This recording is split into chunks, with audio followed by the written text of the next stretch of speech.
साहिबाबाद विधानसभा क्षेत्र से भारतीय जनता पार्टी के वरिष्ठ नेता एवं उत्तराखंड पूर्व राज्य मंत्री और भावी प्रत्याशी के रूप में पंडित सच्चिदानंद पोखरियाल के कार्यालय पर उत्तराखंड समाज के लोग एवं समाज सेवी सच्चिदानंद पोखरियाल के कार्यालय पर चाय पर चर्चा कर रहे थे कि सच्चिदानंद पोखरियाल को अगर टिकट नहीं मिला तो उत्तराखंड समाज के लोग नाराज दिखाई दिए और आज वही इंदिरापुरम ज्ञानखंड 2 बीजेपी के वरिष्ठ नेता एवं भावी प्रत्याशी के रूप में पंडित सच्चिदानंद शर्मा पोखरियाल के कार्यालय पर हिंदी न्यूज 1 के संवाददाता कपिल श्रीवास्तव से राजनीतिक चर्चा हुई और पंडित सच्चिदानंद पोखरियाल से टिकट को लेकर बातचीत हुई तो उन्होंने बताया कि अभी जो भी पार्टी निर्णय लेगी वह हमारे लिए सर्वोपरि है। पर हिंदी न्यूज 1 की टीम से उत्तराखंड समाज के लोग एवं समाज सेवी और बीजेपी के भावी प्रत्याशी के रूप में पंडित सच्चिदानंद शर्मा पोखरियाल ने अपने इंटरव्यू में बताया कि उत्तर प्रदेश 2022 के चुनावी दंगल शुरू हो चुका है। घोषणा हो चुकी हैं, कुछ घोषणाएं होना बाकी हैं। आचार संहिता चल रही है। प्रत्याशी अपने ऑफिसों में बैठ के चाय की सुर्खियां ले रहे हैं और कुछ व्यक्तिगत बातें कर रहे हैं। क्या करना है इस बार योगी जी को फिर से मुख्यमंत्री बनाना है। उत्तराखंड से पूर्व राज्य मंत्री और भावी प्रत्याशी के रूप में पंडित सच्चिदानंद पोखरियाल जी हमारे साथ में हैं। एक दिग्गज नेता हैं और बीजेपी के वरिष्ठ नेता भी हैं। कई बार हमने कवर किया योगी जी की योजनाओं इन्होंने गिनाई और योगी जी की योजनाओं पर इन्होंने काम किया और उत्तराखंड के समाज का एक प्रवर दावेदार और समाज के एक बड़े चेहरा है। चर्चा करते हैं पोखरियाल साहब से कि क्या इनका राजनीति नजरिया रहा और किस नजरिया से इसको चुनाव को देखते हैं। भाई साहब, टिकट ऑलमोस्ट हो चुके हैं, कुछ घोषणाएं बाकी हैं, क्या लगता है आपका?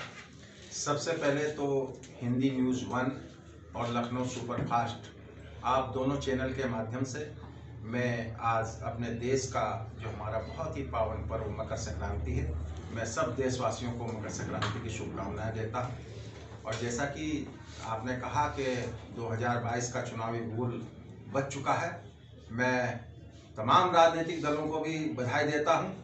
और आप तो सब जानते हैं कि मैं विधानसभा साहिबाबाद से मैं स्वयं में पार्टी के सामने मैंने निवेदन किया। मैं भारतीय जनता पार्टी का एक समर्पित और कर्मठ कार्यकर्ता रहा हूं पिछले 30 साल से और मैंने उस बेस पर पार्टी के सामने अपनी इच्छा व्यक्त की थी कि मुझे भी जो है अवसर प्रदान किया जाए। लेकिन मुझे लगता है कि आज पार्टी में जो कुछ हो रहा है मैं कहीं ना कहीं उससे मेरे मन में कुछ शंकाएं बढ़ी हैं और कुछ प्रश्न चिन्ह भी खड़े हुए हैं कि आखिर जो हम लोग देवभूमि उत्तराखंड के लोग हैं और यहाँ गाजियाबाद में जो साहिबाबाद विधानसभा है उसमें हमारी कम से कम 2 लाख मतदाता रहते हैं। लेकिन मुझे ये जानकर बड़ा अफसोस हुआ, मुझे जैसे कि पता चला है, तमाम लोग भी मेरे से कल से संपर्क में हैं, तो कहीं ना कहीं एक समाज को जब हमारी नीतियां हैं कि सबका साथ, सबका विकास और सबका विश्वास अर्जित किया जा रहा है, तो कहीं ना कहीं मुझे लगता है कि हम उत्तराखंड समाज के जो लोग हैं, प्रवासी लोग हैं, और हमें कहीं ना कहीं नज़रअंदाज किया जा रहा है। तो मेरी पार्टी से भी गुजारिश है कि मुझे जो है पार्टी ने मेरे बारे में क्या निर्णय लिया मुझे पता नहीं। अभी आधिकारिक घोषणा मुझे लगता हुआ नहीं है, लेकिन टीवी चैनलों के माध्यम से जैसे कि रुझान आ रहे हैं और जैसे चैनलों के माध्यम से हमें पता चला है कि कुछ नामों की घोषणा हो गई है, कुछ नामों की घोषणा होनी बाकी है।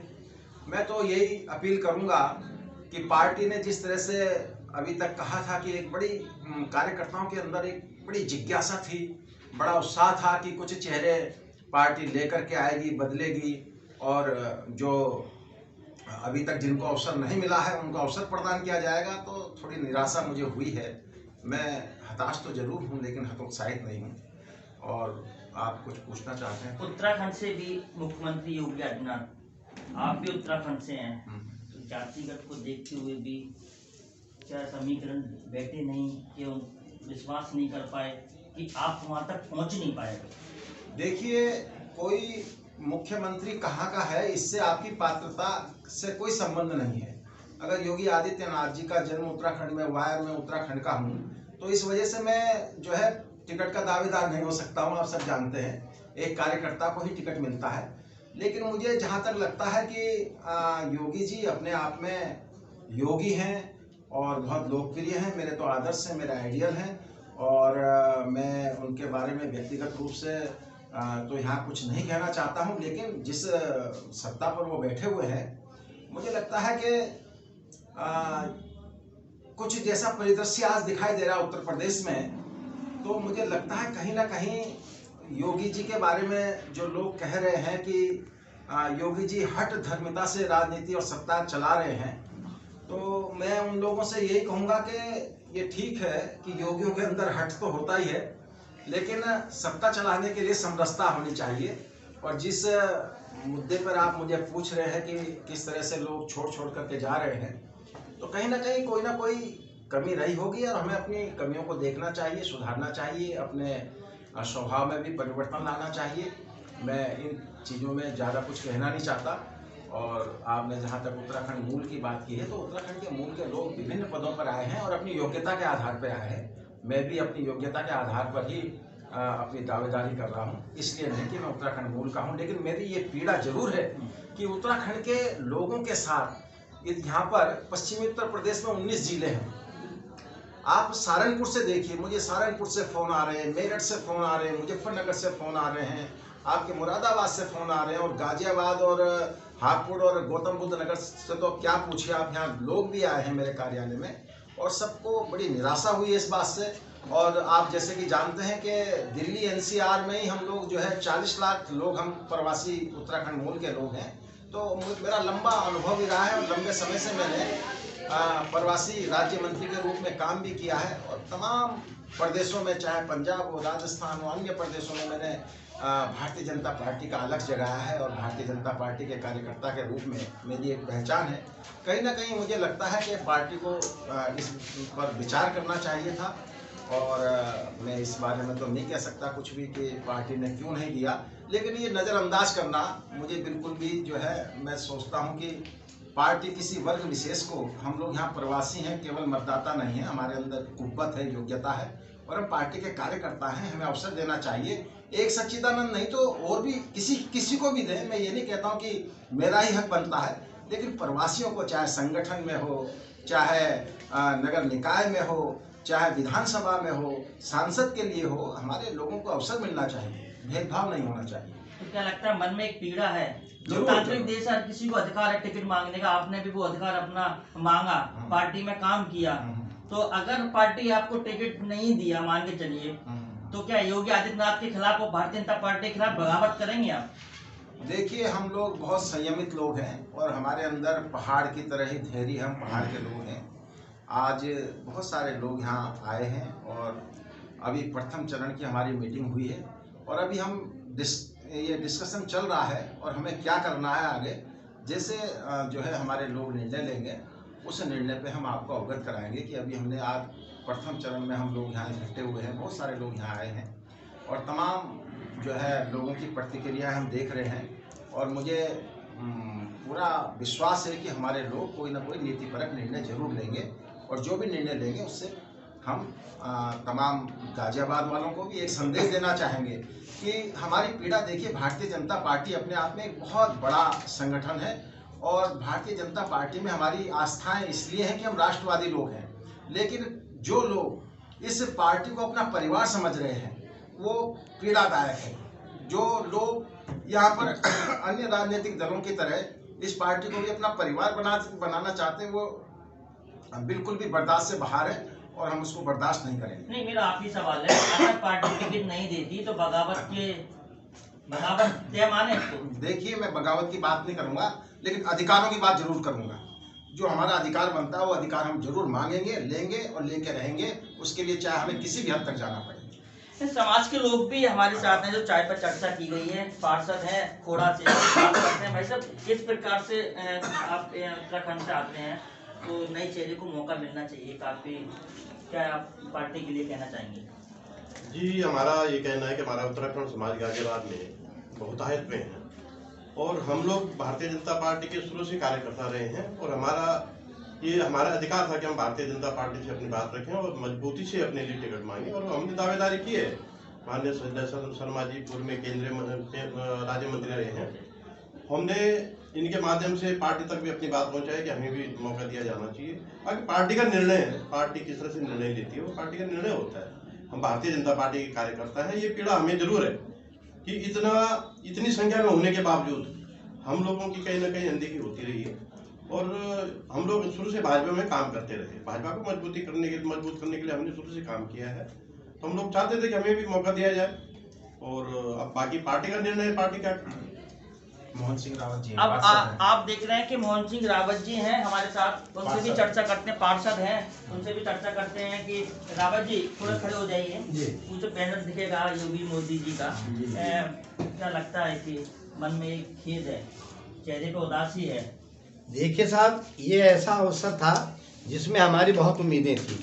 हम मेरी अपनी व्यक्तिगत नहीं, अपितु तो पूरे समाज पूरे उत्तराखंडियों की, चाहे वो किसी पार्टी से बिलोंग करता हो, किसी परिवार से बिलोंग करता हो, किसी जाति से बिलोंग करता था, उनकी बहुत दिनों से एक ख्वाहिश थी और उस ख्वाहिश को लेकर के हमारे समाज ने कई बैठकें आयोजित की हैं और उन बैठकों में सर्वसम्मति से ये तय किया गया कि हमारे एक नेतृत्व करने वाला एक व्यक्ति को चुना जाए।